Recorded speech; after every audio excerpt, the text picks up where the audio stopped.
Hello students. सो आज हम इस लेक्चर में we are going to study self incompatibility, right. It is a very important topic जो कि हमारे कंपटीशन एग्जाम्स में इसमें क्वेश्चंस आते हैं। Plus it is a topic जो कि समझना ज़्यादा ज़रूरी, राइट। इसको मेमोराइज करना is not a cup of T. इसको हमें क्या करना पड़ेगा, इसे हमें अच्छे से समझना पड़ेगा, तभी हम इसको अच्छे से अप्लाई कर पाएंगे। ठीक है। सेल्फ इनकम्पैटिबिलिटी और मेल स्टेरिलिटी दोनों इंपॉर्टेंट टॉपिक्स है जो कि एक बार अगर आपको समझ आ जाए तो it becomes very easy, right. So इसमें इस वीडियो में we are going to cover each topics of BD Singh chapter that is on self incompatibility, right. What are different types of self incompatibility, then what are the different mechanisms responsible for it, right? Then what is the different ways how we can eliminate self incompatibility, and how what is pseudo fertility. So all these things we are going to cover in this video. Let's start with what is self incompatibility. See, as the name suggests, self incompatible है ना, खुद से incompatibility है। It means देखो, self incompatibility क्या है? Self incompatibility हो गया, मेल स्टेरिलिटी हो गया, all these are what? These are cross pollination promoting mechanisms, right. ये ऐसे मैकेनिज्म्स हैं जो कि सेल्फ पॉलिनेशन को इनहिबिट करते हैं और क्रॉस पॉलिनेशन को प्रमोट करते हैं। क्रॉस पॉलिनेशन हमें क्यों चाहिए होगा? When we go for hybrids, है ना। जब हम हाइब्रिड्स बनाएंगे तो व्हाट वी नीड, हम ये चाहते हैं कि इमेस्कुलेशन करना इज वेरी डिफिकल्ट, राइट। उसमें बहुत लेबर जाती है, जो हमारा इनपुट है वो काफी कॉस्टली पड़ता है, जो हमारा सीड बनेगा, हाइब्रिड बनेगा। सो इंस्टेड हम कौन से मैकेनिज्म देख रहे हैं? हम ऐसे नेचुरल मैकेनिज्म्स देख रहे हैं प्लांट्स के अंदर जो कि आगे जाके क्रॉस पॉलिनेशन को प्रमोट कर सके और सेल्फ पॉलिनेशन को इनहिबिट कर सके। ठीक है। तो इसका नाम से पता चल रहा है कि सेल्फ इनकम्पैटिबल मतलब वो अपने ही प्लांट से, या हम बोले जो सेल्फ पॉलिनेशन है, that is not possible, so that is called as self incompatibility. ठीक है। अब कई बार कंफ्यूजन हो जाता है कि मेल स्टेरिलिटी और सेल्फ इनकम्पैटिबिलिटी दोनों में क्या डिफरेंस है ना। सी, जो हम मेल स्टेरिलिटी के बारे में हम बात करते हैं, एक टर्म आती है मेल स्टेरिलिटी और एक टर्म आ गई सेल्फ इनकम्पैटिबिलिटी। ठीक है। इन दोनों में डिफरेंस पता होना बहुत जरूरी है। सेल्फ इनकम्पैटिबिलिटी क्या है? सेल्फ इनकम्पैटिबिलिटी में जो पोलेंस बनते हैं, those pollens are functional. Functional मतलब वो ऐसे पोलेंस है जिनको हम जो है वो फर्टाइल है, राइट। उनके अंदर कैपेबिलिटी है कि वो फीमेल गैमीट से फ्यूज करके हमारा जाइगोट बना सकते हैं। ठीक है। जबकि जो मेल स्टेरिलिटी के बारे में बात करते हैं, इसके अंदर या तो पोलेंस जो होते हैं, या तो पोलेंस क्या होते हैं? एब्सेंट। और अगर पोलन इसके अंदर प्रेजेंट है तो भी क्या होंगे? वो नॉन फंक्शनल। ठीक है। तो ये डिफरेंस ध्यान रखना कि what is the difference between male sterility and self incompatibility. फिर इन दोनों का जो रेस्ट्रिक्टिंग मैकेनिज्म है ना, जिस लेवल पर ये सेल्फ पॉलिनेशन को इनहिबिट कर रहे हैं या रोक रहे हैं, वो भी दोनों का अलग अलग होगा। कैसे? जैसे मैंने लास्ट वीडियोस, अगर आपने नहीं देखी तो वो वीडियोस देखो, जिसके अंदर मैंने सेक्सुअल रिप्रोडक्शन के बारे में बताया था, है ना। सेक्सुअल रिप्रोडक्शन जब हम देख रहे थे तो उसमें हमने देखा कि ये हमारा, जब हम मेल के अंदर देख रहे हैं तो ये एंथर सैक है, राइट। एंथर सैक के अंदर यहाँ पे स्पोरोजिनस टिश्यू है जहाँ पे हमें माइक्रोस्पोर मदर सेल दिखता है ना। अब इसके अंदर मियोसिस होता है और फिर इस मियोसिस से आगे जाके पोलन ग्रेन्स बनते हैं, राइट। अब अगर तो मैकेनिज्म है जो कि इस लेवल पर एक्ट कर रहा है ना, ऐसा जो है रिएक्शन है, ऐसे जो प्रोटीन्स हम मान ले या जीन लेवल पर, इस लेवल पर एक्ट कर रहा है कि हमारे पोलन ग्रेन ही फंक्शनल नहीं बन पा रहे। जो कि क्या हो सकता है? या तो ये स्टेमिन, जो स्टेमिन का पार्ट है, स्टेमिन ही एब्सेंट है, या फिर जो मियोसिस होगा वो अच्छे से नहीं हो रहा, राइट। अगर इन पार्ट पर कोई एक्शन एक्ट कर रहा है तो वो सब किसके अंदर जाएगा? That will go in the male sterility. ठीक है। जबकि जो सेल्फ इनकम्पैटिबिलिटी है वो क्या है? सेल्फ इनकम्पैटिबिलिटी एक आगे लेवल पर काम करता है, राइट। सेल्फ इनकम्पैटिबिलिटी कैसे काम कर रहा है? दैट इज वर्किंग ऑन आगे का लेवल, जिसके अंदर पोलन ग्रेन्स तो बन चुके हैं ना। पोलन ग्रेन्स बन गए। अब पोलन ग्रेन आगे जाके हमें पता है क्या करेगा? आगे जाके it is going to fuse with the स्टिग है ना, ओवरी में यहाँ पे फीमेल गैमीट के साथ वो फ्यूज करेगा, तो पोलन ग्रेन यहाँ पर रीच करेगा स्टिग्मा पर और अंदर यहाँ पे जाके जर्मिनेट करेगा, राइट। जब मैंने आपको अगेन वो वीडियोस में हमने अच्छे से समझाया था कि कैसे पोलन जो है आगे जाके फ्यूज करेगा फीमेल गैमीट के साथ, ठीक है। तो ये जो लेवल है, इस लेवल पर अगर इनहिबिशन हो रहा है, वो सब किसके अंदर आ जाता है, सेल्फ इनकम्पैटिबिलिटी के अंदर, ठीक है। कि पोलन ग्रेन तो फंक्शनल है बट वो अनएबल है आगे जाके फ्यूज करना थ्रू फीमेल गेमेट, ठीक है। अब वो हो सकता है स्टिग्मा लेवल पर उसका इनहिबिशन हो जाए, या फिर हो सकता है स्टाइल लेवल पर उसका इनहिबिशन हो जाए, ठीक है। वो हम आगे आगे देखेंगे कि किस टाइप की सेल्फ इनकम्पैटिबिलिटी है, किस लेवल पर इनहिबिशन होता है ना। इनहिबिशन कैसे, फॉर एग्जाम्पल पोलन ग्रेन है, पोलन ग्रेन हमें पता है कि दो सेल स्टेज के अंदर वो स्टिग्मा पर रीच करता है ना, एक जनरेटिव सेल और एक वेजिटेटिव सेल, राइट। अब उसके अंदर आगे क्या होगा, जर्मिनेशन होगा, जर्मिनेशन होना उसके बाद उसकी पोलन ट्यूब बनेगी, राइट। तो हो सकता है वो उस पर रीच किया उसने स्टिग्मा पर उसकी जर्मिनेशन पॉसिबल नहीं हो, ठीक है। फिर क्या हो सकता है, जर्मिनेशन इज देयर बट जो पोलन ट्यूब है, पोलन ट्यूब का आगे जो ग्रोथ है दैट इज शॉर्ट, ठीक है। पोलन ट्यूब की ग्रोथ बहुत स्लो है, तब वो फ्यूज नहीं कर पा रहा, ठीक है। उसके बाद हमने देखा था कि जनरेटिव सेल है that is going to divide in further two cells, right, primary male nucleus और सेकेंडरी मेल न्यूक्लियस। तो कुछ केसेस में ऐसा हो सकता है कि जनरेटिव सेल जो है वो आगे डिवाइड ही नहीं हो रहा प्राइमरी और मेल सेकेंडरी न्यूक्लियस में, और जो वेजिटेटिव सेल है जनरेटिव सेल दोनों ही डीजनरेट हो गए। So all these mechanisms can lead to self-incompatibility, right? And it was first discovered by whom? It was first reported by Colville, ठीक है। देन हम जो है बेसिस ऑन की क्या इंट्रैक्शन होती है, ठीक है। देखो हमें पता है सेल्फ इनकम्पैटिबिलिटी में हम ये देखेंगे कि हम एक फीमेल पार्ट ले रहे हैं और एक मेल पार्ट ले रहे हैं ना, उस दोनों का फ्यूजन जब होगा तो उसके अंदर आपको कोई रिएक्शन देखने को मिलेगी, या तो वो रिएक्शन ऐसी होगी कि कंपैटिबल आपको देखने को मिल जाएगा, राइट, कि उनके अंदर फ्यूजन पॉसिबल है, या फिर रिएक्शन ऐसी होगी कि वो इनकम्पैटिबल हो जाएगा, ठीक है। इसी को हम दो तरीके से हम बोल सकते हैं, मतलब इसका एक ही है लेकिन इसको हम दो तरीके से बोल सकते हैं। एक रिएक्शन होती है कॉम्प्लीमेंट्री, या फिर इसको हम बोलते हैं साइमल्ट्री, ठीक है, स्टिम्युलेटरी, जो कि स्टिम्युलेट कर रही है, जबकि सेकंड इज ओपोजिशनल या फिर इनहिबिटरी, है ना, सेकेंडरी ओपोजिशनल और इनहिबिटरी हो गई। ये दोनों क्या है, देखो कॉम्प्लीमेंट्री हमें ये देखना है कि कब कंपैटिबल हो रहा है और कब इनकम्पैटिबल हो रहा है, ठीक है।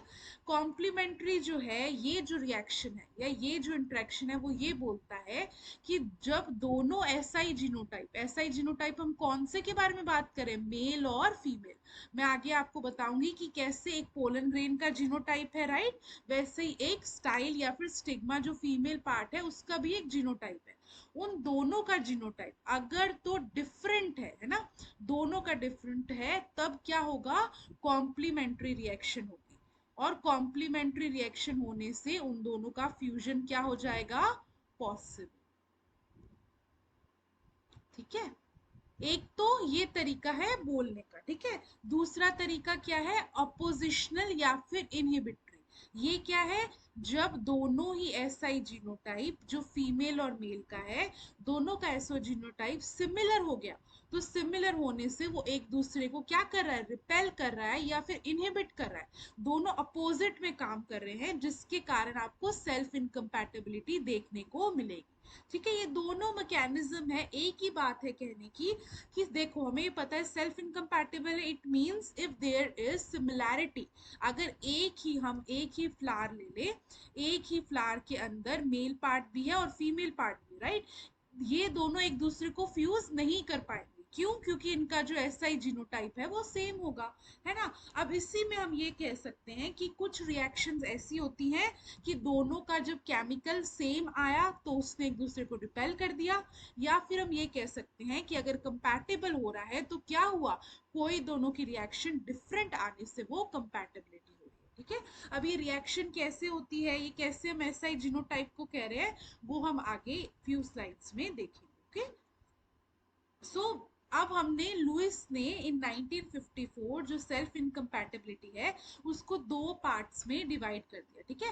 फर्स्ट इज हिट्रोमॉर्फिक और सेकंड इज होमोमॉर्फिक। देखो we are going to go on terms जो उसकी देखा है, हिट्रो मतलब अलग और मॉर्फो मतलब मॉर्फोलॉजी।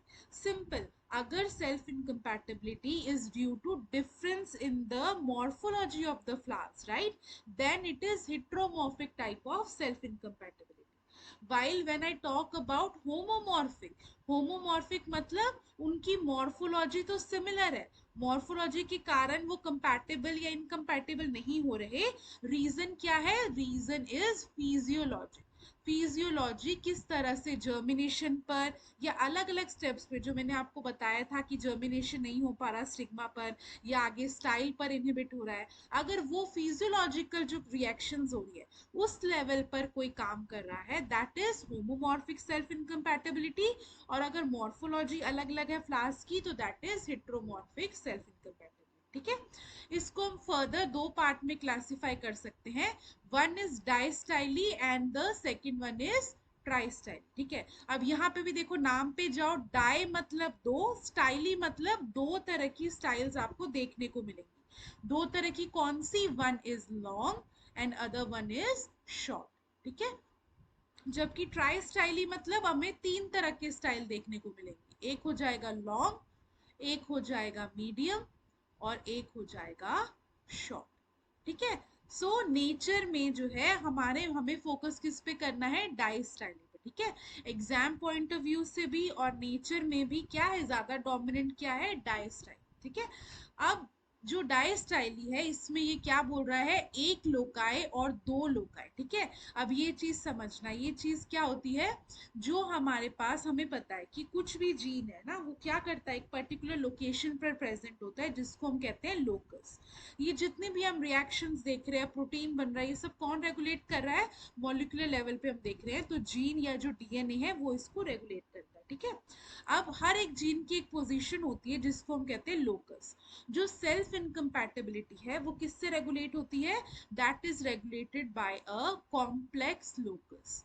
कॉम्प्लेक्स लोकस मतलब जिसके अंदर मल्टीपल जीन्स आपको देखने को मिलेंगे, ठीक है। जो डायस्टाइली जब हम देखते हैं तो डायस्टाइली के अंदर सिर्फ एक लोकस हमें देखने को मिलता है, दैट इज एक जीन जो है वो उसको रेगुलेट करता है जिससे हम बोलते हैं एस जीन, ठीक है। जबकि ट्राई स्टाइली जिसके अंदर हमें तीन तरह के डिफरेंट फ्लोरल मॉर्फोलॉजी मिल रही थी based on length of style, उसमें दो लोकाई इसको कंट्रोल करते हैं, एक तो एस और एक जेड, ठीक है। या फिर हम इसको एम बोल देते हैं, ठीक है। तो ये दो लोकाई कंट्रोल कर रही है ट्राई स्टाइली के अंदर और एक लोकाई कंट्रोल कर रहा है डाई स्टाइली के अंदर, ठीक है। सो पहले हम किस पे फोकस करेंगे? जो होमोमॉर्फिक है वो आगे गैमेटोफाइटिक और स्पोरोफाइटिक में डिवाइड हो रहा है, ठीक है। पहले हम किस पे स्टडी करेंगे? We are going to focus on heteromorphic type of system, ठीक है। अब हेट्रोमॉर्फिक में क्या है? हेट्रोमॉर्फिक के अंदर मैंने बताया कि दो तरह की आपको मॉर्फोलॉजी देखने को मिलेगी बेस्ड ऑन स्टाइल, है ना, स्टाइल का लेंथ क्या है या फिर स्टेमिन का लेंथ क्या है जो कि उसके अपोजिट होगा, तो उसके बेसिस पे हमने दो टाइप की मॉर्फोलॉजी दे दी। कौन सी मॉर्फोलॉजी है? दो तरह के हमने नाम दे दिए, एक होता है पिन फ्लावर और एक होता है थ्रम फ्लावर, ठीक है। अब हमें ये ध्यान रखना है पिन फ्लावर कौन सा होता है और थ्रम फ्लावर कौन सा होता है, ठीक है। पिन फ्लावर क्या है? पिन फ्लावर के अंदर लॉन्ग स्टाइल होगा फीमेल पार्ट और शॉर्ट मेल पार्ट है, ठीक है। और जबकि थ्रम फ्लावर क्या है? इसका अपोजिट, शॉर्ट स्टाइल और लॉन्ग स्टेम है, ठीक है। ये चीज हमें ध्यान रखनी है कि पिन के अंदर लॉन्ग स्टाइल होती है, ठीक है। यहाँ पे ये देखो एक स्ट्रक्चर आपको फ्लोरल का आपको देखने को मिल रहा है, तो यहाँ पे क्या है, ये जो फीमेल पार्ट है उसकी लेंथ लंबी है, जबकि यहाँ पर क्या है, मेल पार्ट जो स्टेमिन हम कहते हैं उसकी लेंथ लंबी है, ठीक है। अब यहाँ पे देखो क्या होती है इसके अंदर हिट्रोमॉर्फिक सेल्फ इनकम्पैटिबिलिटी में क्या होता है, हमने एक प्लांट लिया, ठीक है। एक प्लांट के ऊपर हमने ये बोला है कि एक प्लांट के ऊपर pin type of flowers present है, ठीक है। सारे जो है पिन टाइप ऑफ फ्लावर्स है, और एक प्लांट लिया जिसमें हमने थ्रम टाइप ऑफ फ्लावर्स देखे, ठीक है। अब देखो, अगर हम सेल्फ पॉलिनेशन की तरफ जा रहे हैं या कंपैटिबिलिटी देखना चाहते हैं तो हम क्या देखेंगे कि जो पिन टाइप है, पिन के अंदर क्या था, ये हम ले ले तो पिन के अंदर क्या है, जो स्टाइल है वो उसकी लेंथ तो लंबी है और स्टेमिन जो है वो शॉर्ट है। अब किसी को भी अगर सेल्फ पॉलिनेट करना है ना, एक ही प्लांट में पॉलिनेशन करना है, तो उसके लिए क्या चाहिए, स्टाइल और स्टेमिन दोनों का लेंथ जो है वो एक साइड होना चाहिए, है ना, तभी तो वो एक दूसरे को फर्टाइल कर पाएंगे।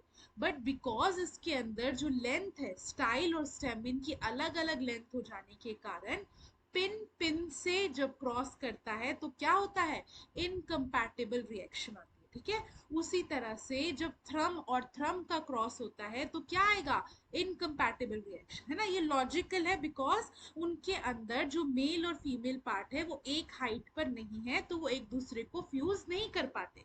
जबकि अगर हम पिन और थ्रम इन दोनों को फ्यूज करें, है ना, तब क्या होगा, तब हमें कंपैटिबल रिएक्शन देखने को मिलेगी। ठीक है, तो ये चीज हमें ध्यान रखनी है क्या, जब हम यहाँ पर ये देखो, इसमें आपको देखने को मिलेगा, एक जो है पिन हमने ले ली मॉर्फोलॉजी और ये है थ्रम मॉर्फोलॉजी, ठीक है। जब हम पिन और पिन को क्रॉस करवाते हैं तब क्या होगा, इनकम्पैटिबल, ठीक है। थ्रम और पिन तब सिर्फ कंपैटिबल आएगा, थ्रम या पिन और थ्रम, ठीक है, दोनों में ही कंपैटिबल आएंगे। और थ्रम को क्रॉस करवाएंगे तो इनकम्पैटिबल आएगा, ठीक है। ये हमें फ्लावर की मॉर्फोलॉजी देखकर ही समझ आ गया है कि कंपैटिबल रिएक्शन सिर्फ तब आ सकती है जब पिन और थ्रम को हम क्रॉस करवा रहे हैं, ठीक है। अब इसके अंदर क्या है, ये मैंने आपको अभी बताया कि ये कंट्रोल किससे होता है, एक एस नेम ऑफ जीन से, ठीक है। इसमें आपको ये ध्यान रखना है, जो पिन है, पिन कंडीशन कब आती है, जब एस के होमोजाइगस रिसेसिव जीन प्रेजेंट हो, तब हम उसको पिन कंडीशन कहते हैं, ठीक है। और जो थ्रम कंडीशन है, थ्रम कंडीशन कब आती है, जब हेट्रोजाइगस हो, that is capital S and small S, ठीक है। अब यहाँ पर हमें ये ध्यान रखना है कि कैपिटल एस जो हिट्रो होमोजाइगस डोमिनेंट है वो देखने को नहीं मिलेगा। थ्रम जो होता है वो हिट्रोजाइगस कंडीशन में आएगा और रिसेसिव होमोजाइगस कंडीशन जो है वो पिन की होगी, ठीक है। तो इसके अंदर आपको यहाँ पे देखने को मिल रहा है एस एस है दोनों ही, तो इसके अंदर आपको एस जीनोटाइप ऑफ एक ही टाइप के गैमीट देखने को मिल रहे हैं। थ्रम के अंदर आपको दो टाइप ऑफ गैमीट देखने को मिल रहा है ना, एक तो है कैपिटल एस और एक है स्मॉल, ठीक है। अब एक चीज बहुत इंपॉर्टेंट है नोट करने वाली, जो कि कई लोग छोड़ देते हैं ना, हमने आगे जाके आप देखोगे कि होमोमॉर्फिक जब हम पढ़ेंगे तो उसमें हम देखते हैं कि एक गैमेटोफाइटिक है और एक स्पोरोफाइटिक है, ठीक है। गैमेटोफाइटिक क्या होता है, जो कि पोलन के खुद के जीनोटाइप को रेगुलेट करता है ना, पोलन का ही जीनोटाइप रिस्पॉन्सिबल है उसकी रिएक्शन के कारण, गैमीट वर्ड आ गया उससे हमें पता चल जाता है। स्पोरोफाइटिक क्या होती है, स्पोरोफाइटिक के अंदर हम ये देखते हैं कि जो रेगुलेशन है, जो सेल्फ इनकम्पैटिबल रिएक्शन है, वो कौन रिस्पॉन्सिबल है, रिस्पॉन्सिबल है जो जो आगे जाके जीनोटाइप जो है पोलन को प्रोड्यूस कर रहा है ना, वो प्लांट का पार्ट जो कि आगे जाके पोलन को प्रोड्यूस कर रहा है, उसके जीनोटाइप के बेसिस पर जो रिस्पॉन्सिबल है दैट इज स्पोरोफाइटिक। तो ये चीज हमें ध्यान रखनी है इसके अंदर, वेरी इंपॉर्टेंट, ये क्वेश्चन भी आया हुआ है कि जो हिट्रोमॉर्फिक सेल्फ इनकम्पैटिबिलिटी है ना, वो किससे रेगुलेट होती है, that is also regulated through sporophytic, ठीक है। ये हमें ध्यान रखना है। होमोमॉर्फिक वाला तो हमें ऑलरेडी पता ही है क्योंकि नाम से ही आ जाता है हिट्रोगैमेटोफाइटिक और स्पोरोफाइटिक, ठीक है। बट जो यहाँ पर हम देख रहे हैं हिट्रोमॉर्फिक सेल्फ इनकम्पैटिबिलिटी है, that is also regulated through sporophytic. और जब भी स्पोरोफाइटिक रेगुलेशन होता है तब क्या होता है, एक डोमिनेंस एक्शन काम करता है।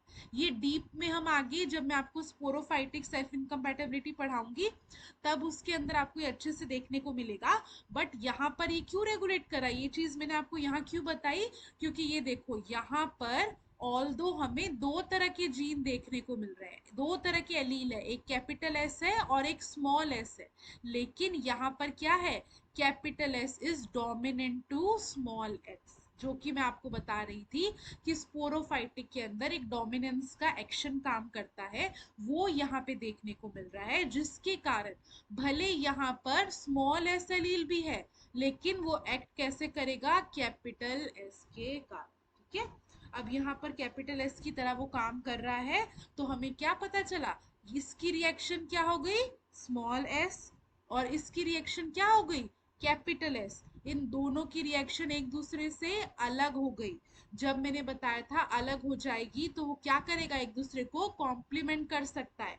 और क्या हो सकता है, कॉम्प्लीमेंट करने से उनके अंदर कंपैटिबिलिटी आ जाएगी। इसीलिए पिन और थंब जो है वो कंपैटिबल हो जाते हैं, ठीक है। जबकि पिन और पिन दोनों में एस एस है, स्मॉल एस एस, तो वो इनकम्पैटिबल है।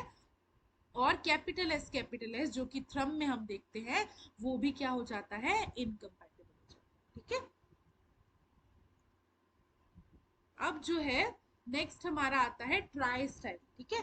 इसमें ज्यादा क्वेश्चंस नहीं आते हैं एग्जाम में, बस हमें ये ध्यान रखना है कि ट्राई स्टाइल ही क्या है, तीन फॉर्म में हम देखने को मिलती है। शॉर्ट स्टाइल हो सकता है, ठीक है, फिर इसके अंदर मिड स्टाइल हो सकता है, और लॉन्ग स्टाइल हो सकता है। और यहाँ पे क्या है, दो जीन मैंने बताए, एस और एम जीन जो है, ये दोनों यहाँ पर दो लोकस हैं, तो वो यहाँ पर काम करते हैं। इसके अंदर भी हमें ध्यान रखना है, एस जीन जो है वो डोमिनेंट होता है एम जीन पर, ठीक है। तो देखो यहाँ पे लॉन्ग स्टाइल, अब हमें लॉन्ग स्टाइल हमें पता था कब आता है लॉन्ग स्टाइल, जब दोनों ही स्मॉल एस हो। तो ये जो कंडीशन है जहां पे हमें स्मॉल एस देखने को मिल रहा है, दैट इज लॉन्ग स्टाइल, ठीक है। अब दूसरी कंडीशन, यहाँ पर स्मॉल एस है, ये भी स्मॉल एस है, ठीक है। अब यहाँ पर भले जो एम है उसका डोमिनेंट जीन प्रेजेंट है, लेकिन क्योंकि एस डोमिनेंट है एम के ऊपर, तो वो इसको एक्सप्रेस नहीं होने दे रहा, और ये जो स्टाइल है वो भी कैसे रह गई, मिड स्टाइल रहेगी, लॉन्ग स्टाइल नहीं हुई, ठीक है।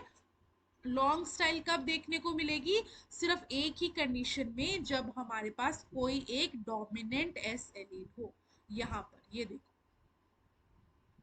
सो हमें क्या पता चल रहा है, हमें ये पता चल रहा है इससे कि एस एलील जो है वो डोमिनेंट है एम पर। क्यों, क्योंकि देखो अगर डोमिनेंट नहीं होता तो यहाँ पे ये देखो, ये कंडीशन जो आ रही है इसमें एम, यहाँ पर भी सेम कंडीशन है और यहाँ पर भी सेम कंडीशन है। बट क्योंकि एस डोमिनेंट होने के कारण, एस अगर छोटा है दोनों, तो उसके अंदर स्टाइल जो है वो लॉन्ग हो रही है। और अगर एक भी कैपिटल एस आ जाता है तो उसके अंदर जो स्टाइल है उसकी जो है लेंथ जो है वो क्या हो जाती है, शॉर्ट हो जाती है, ठीक है।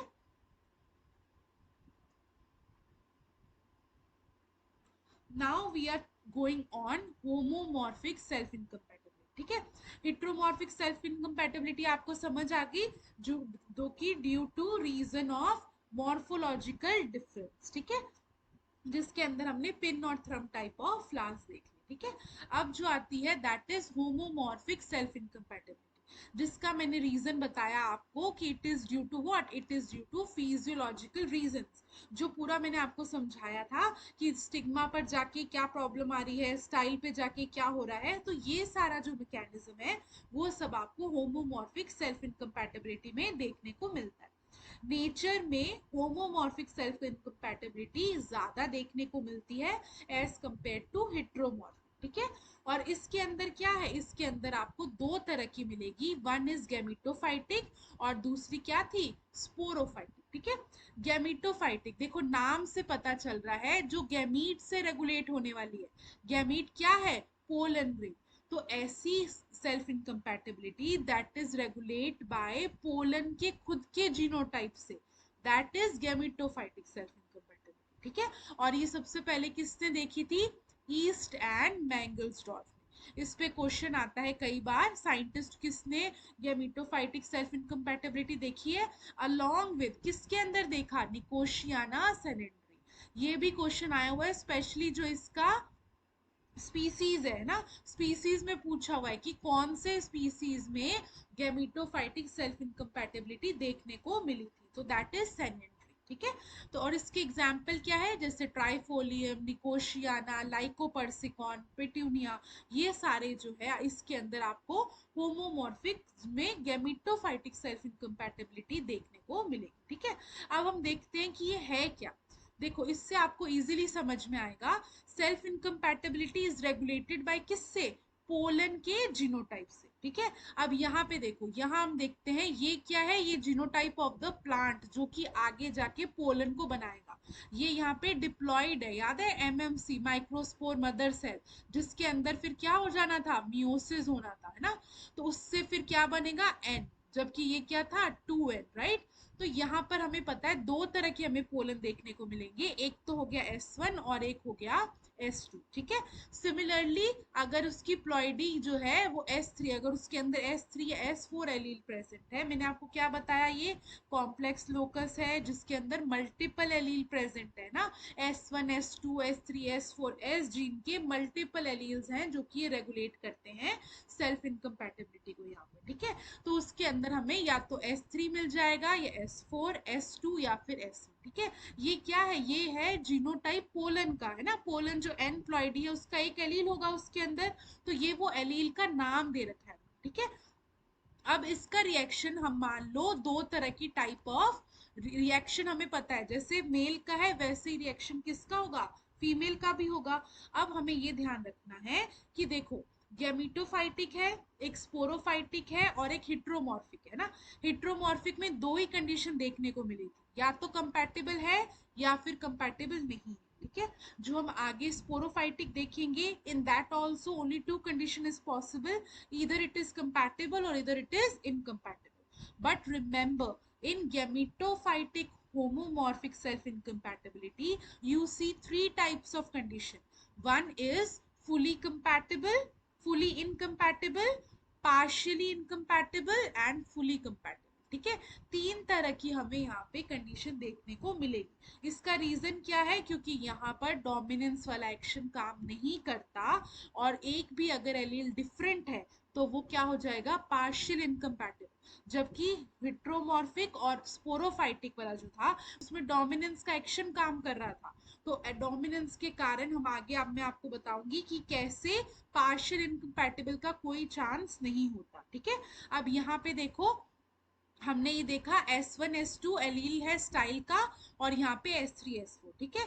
अब मान लो ये दो पोलन जो है वो आ रहे हैं स्टिग्मा पर, इसका है S1 इसका है S2, और जो स्टाइल का एलील भी क्या है, S1 S2, तो ये क्या करेंगे, अपोजिट करेंगे ना, अपोजिशनल इंट्रैक्शन होगी इनके अंदर, तो ये क्या कॉज करेगा, ये फुली इनकम्पैटिबल हो जाएगा, ठीक है। कोई भी पोलन जर्मिनेट नहीं कर पाएगा, ठीक है। ये हो गई फर्स्ट कंडीशन। सेकेंड कंडीशन क्या है, मान लो S1 S2 स्टाइल का जीनोटाइप है, और जो पोलन है एक है S1 और एक है S3।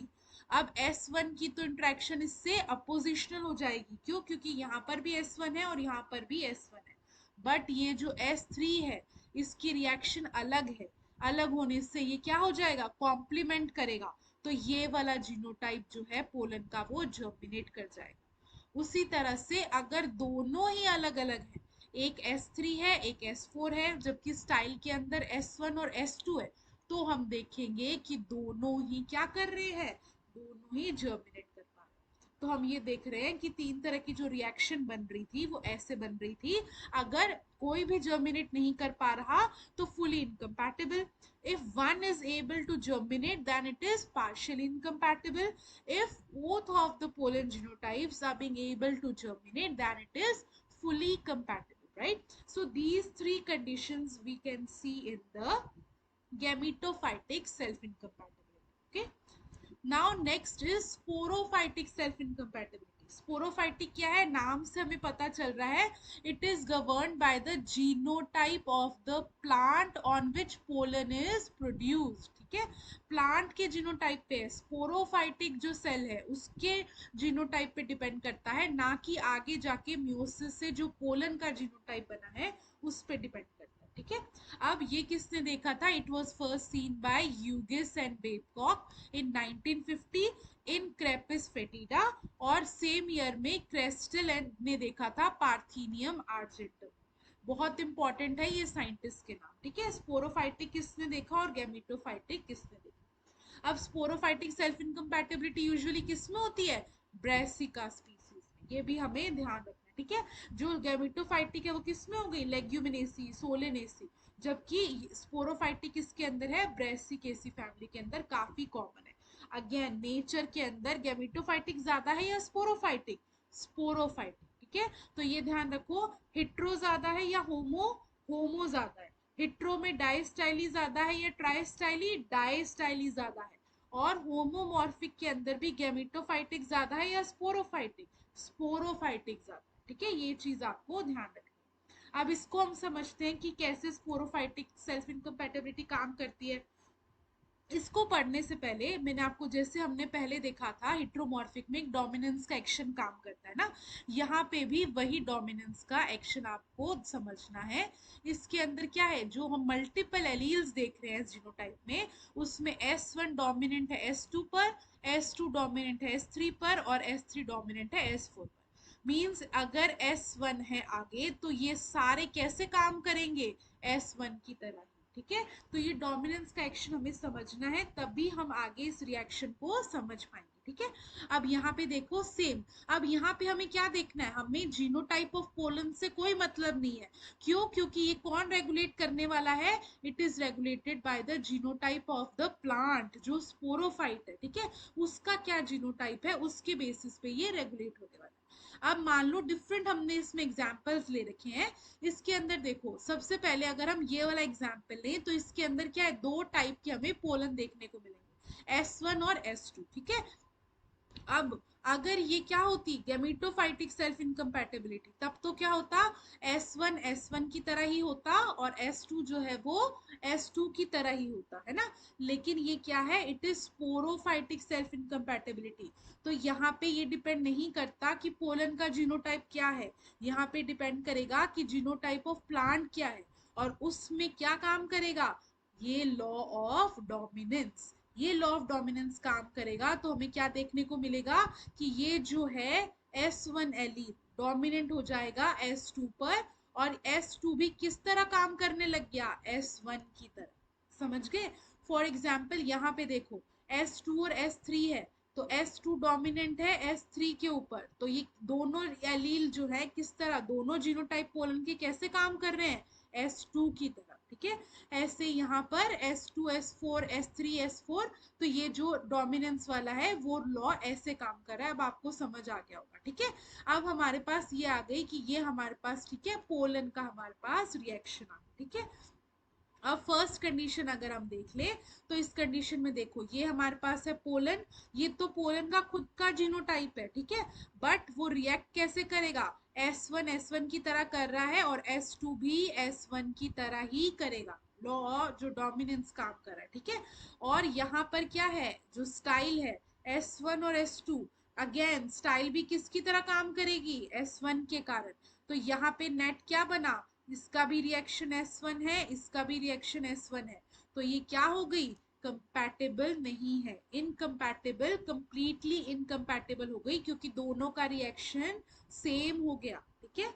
जबकि अब यहाँ पे देखो, एक यहाँ पे S1 और S4 ले लेते हैं, ठीक है। ये S1 की तरह काम कर रहा है, ये भी S1 की तरह काम कर रहा है, और ये भी S1 की तरह काम कर रहा है। तो यहाँ पर क्या हो गया, अगेन कंप्लीटली इनकम्पैटिबल हो गया।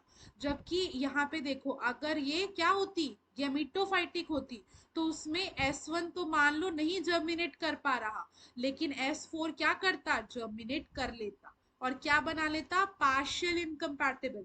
बट यहाँ पर डोमिनेंस के कारण और क्योंकि रेगुलेशन स्पोरोफाइट का है, तो यहाँ पे ये भी क्या बना रहा है, कंप्लीटली इनकम्पैटिबल, ठीक है। और कंपैटिबल रिएक्शन कब देखने को मिलेगी, ये वाला एग्जांपल देख लो, S2 जो है वो S2 की तरह काम कर रहा है, S3 भी S2 की तरह काम कर रहा है ना, और यहाँ पर जो स्टाइल है उसका नेट रिएक्शन हो गया S1, इसका है S2। अब ये दोनों रिएक्शन क्या हो गई, एक दूसरे से अलग अलग हो गई। अब क्योंकि यहाँ पे अलग हो गई तो कॉम्प्लीमेंट्री काम करेगा, and that it will form what, completely compatible, ठीक है। इस तरह से हमने ये देख लिया पूरा कि कैसे क्या अलग अलग डिफरेंट टाइप ऑफ रिएक्शन हमें देखने को मिल रही है, ठीक है। तो हमें ये देखना है क्या कि किसके अंदर, हिट्रोमॉर्फिक के अंदर दो कंडीशन है, कंपैटिबल और इनकम्पैटिबल, ठीक है। उसी तरह से होमोमॉर्फिक आता है, होमोमॉर्फिक में गैमेटोफाइटिक में कोई भी डोमिनेंस का एक्शन नहीं है, और तीन तरह की कंडीशन देखने को मिल रही है, completely compatible, completely completely incompatible और पार्शियल इनकम्पैटिबल, ठीक है, थर्ड कंडीशन एक एक्स्ट्रा देखने को मिल रही है। और जो हम होमोमॉर्फिक के अंदर स्पोरोफाइटिक में आते हैं तो वापस इसके अंदर दो कंडीशन ही देखने को मिल रही है, एक है कंप्लीटली कंपैटिबल और एक है कंप्लीटली इनकम्पैटिबल। जो हिट्रोमॉर्फिक है उसके अंदर क्या था, हमें ये ध्यान रखना है कि पिन और थ्रम जब इन दोनों को क्रॉस करेंगे, क्योंकि उनकी मॉर्फोलॉजी अलग अलग है, उसके अंदर हमें दोनों की हाइट जो है लॉन्ग स्टाइल के साथ हमें लॉन्ग स्टेमिन मिल जाता है, शॉर्ट स्टाइल के साथ हमें शॉर्ट स्टेमिन मिल जाता है। दोनों की हाइट सेम होने के कारण उनके अंदर जो फर्टिलिटी है वो रिवाइव हो जाती है और वो सेल्फ पॉलिनेट कर सकते हैं, ठीक है, उनके अंदर पॉलिनेशन पॉसिबल है। तो जब पिन और पिन का क्रॉस होगा तो भी इनकम्पैटिबल है, थ्रम और थ्रम का क्रॉस होगा तब भी इनकम्पैटिबल है। कंपैटिबल सिर्फ कब होगा, जब पिन और थ्रम का हम क्रॉस करवाएंगे, ठीक है। एक ये कंपैरिजन और देख लो जिसके अंदर हम गैमीटोफाइटिक का स्पोरोफाइटिक से कंपैरिजन देखते हैं ना। इसके अंदर क्या है, इसके अंदर हमें देखने को मिल रहा है, देखो एक चीज ध्यान रखना, गैमीटोफाइटिक किस लेवल पे काम करती है, जो इंपॉर्टेंट चीज है वो स्टाइल के लेवल पर काम करती है ना, स्टाइल इनहिबिशन होता है। जबकि स्पोरोफाइटिक है वो किस लेवल पर काम करती है, वो स्टिग्मा पर इनहिबिट करेगा, ठीक है। ये जो है यहाँ पे हमने, जैसे मैं अगर आपको कार्पल बनाऊं तो इस लेवल पर जो एक्ट करता है स्टिग्मा लेवल पे, वो स्पोरोफाइटिक सेल्फ इनकम्पैटिबिलिटी काम करती है।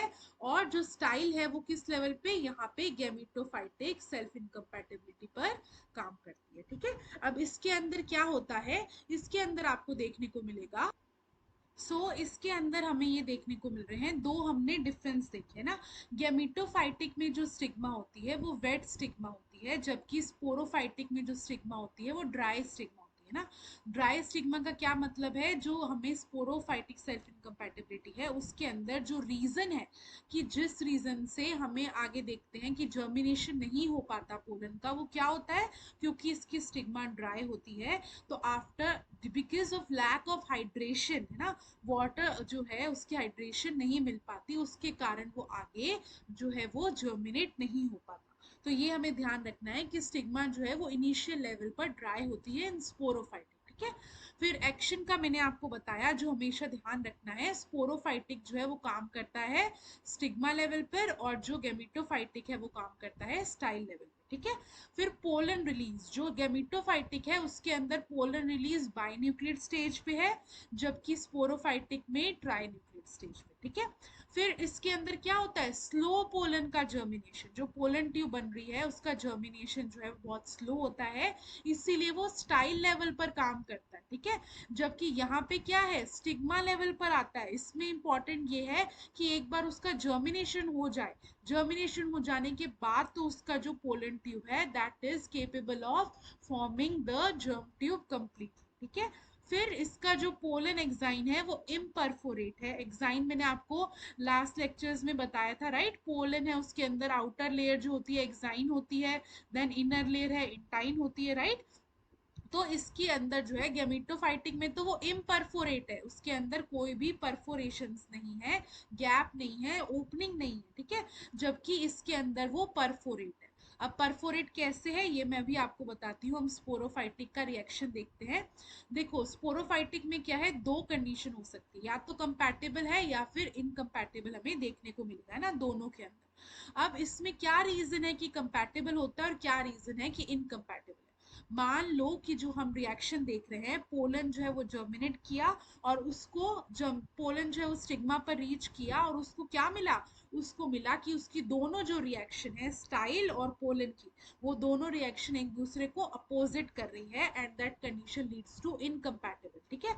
अब वो कैसे होता है, ये ऐसे होता है कि जो पोलन है, पोलन से, क्योंकि मैंने आपको बताया कि वो क्या है, परफोरेट है, तो उससे हमें आपको दिखेगा कुछ एक्सुडेट्स रिलीज होते हैं ना, कुछ एक्सुडेट्स इस पोलन के एग्जाइन से रिलीज होते हैं। वो एक्सुडेट्स क्या करते हैं, जो हमारा स्टाइल स्टिग्मा है वो पेपिला टाइप होता है ना, उस स्टिग्मा के ऊपर ये रीच करता है और कैलोज, कैलोज नाम का एक केमिकल है जो कि इस पूरे पोलन्स को साथ में बाइंड कर देता है, पूरा बाइंड कर देगा और अब जो है वो पोलन को आगे वो जर्मिनेट नहीं करने देगा।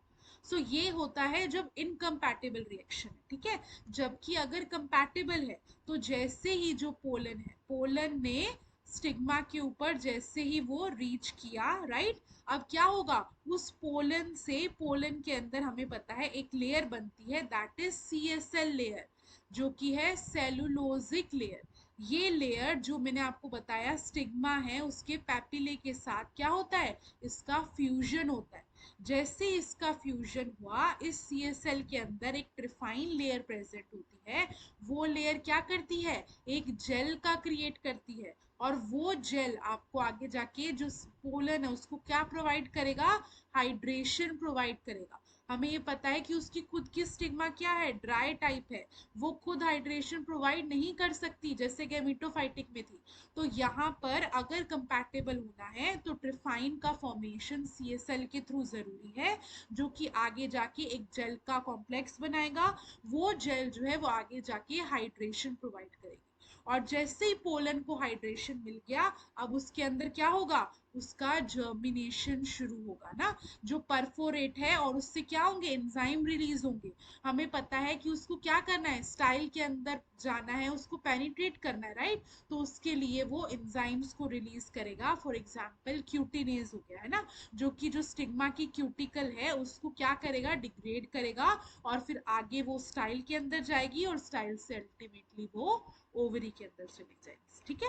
सो this is the whole mechanism जो हम देखते हैं कि हाउ स्पोरोफाइटिक सेल्फ इनकम्पैटिबिलिटी में क्या एक मैकेनिज्म है जिससे कंपैटिबल या फिर इनकम्पैटिबल रिएक्शन देखने को मिलती है, ठीक है।